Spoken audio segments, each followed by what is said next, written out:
This is the only time a pope was nearly put in jail. In 1274, Pope Innocent V wasn't having the best year. When he took the throne a few years prior, he wanted to start by being the first pope in over 100 years to speak Latin, not Italian. But then the Mongols kept sacking his papal lands, and the Holy Roman Emperor was like, hey, pay my protection money or else. So Innocent decided to get the jump on him and exhumed a body from a tomb in the Vatican. Welcome to my channel. Today we're going to be looking at the one and only Cadaver Synod. The year before, 1273, Pope Innocent had sent an order to all of the bishops in Christendom to come to the Second Council of Lyon to discuss a few minor details like how to handle heresy and how to handle the Holy Roman Emperor who was threatening to sack Rome. Now, Innocent was expecting all the bishops to show up with their mitres and croziers, and instead they showed up with their tax collectors. After they left, he was like, wait a second, I didn't invite these guys to talk about money. But then he realized that if he wanted to raise money for his own defense against the emperor, he would need to convince everyone to give up some of their wealth. And the only way he could do that was to get them on his side. And so when the council started, he told them that he needed their help to defend the church, and in exchange, he would help them collect taxes. They agreed, and so did everyone else, until the King of France said, but hold on, I don't think I'm going to make it in time. And the Pope replied, that's fine, we'll just wait for you. And so they did, which meant that the council was delayed for a whole year. Now during that year, the Pope needed a project to keep him busy. So he went to the Vatican necropolis and stole a body from a tomb. He brought the body into the council the next year and gave a speech. Brothers, we have here the body of a brother who died in Christ. And since he died in Christ, let us examine his life to see if he lived well, so that we can find out if he is saved. The body, as it turned out, belonged to a cardinal who died in 1265, so 5 years before. And even though the church had already declared him a saint, the Pope still decided to put him on trial.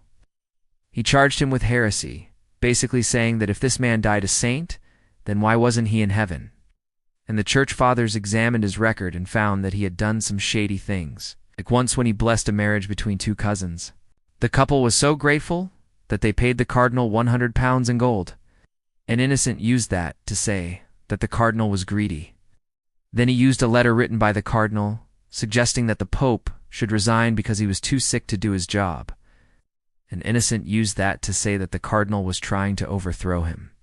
After the trial, Innocent made a public announcement that the cardinal was indeed guilty of heresy, and that he was no longer a saint.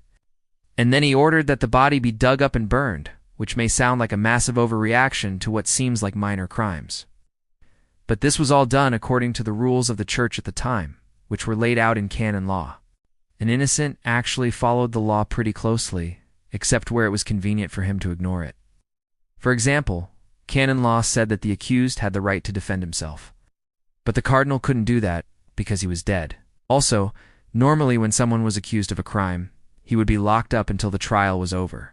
But Innocent had the cardinal's body wandering around Europe for an entire year until he could use it.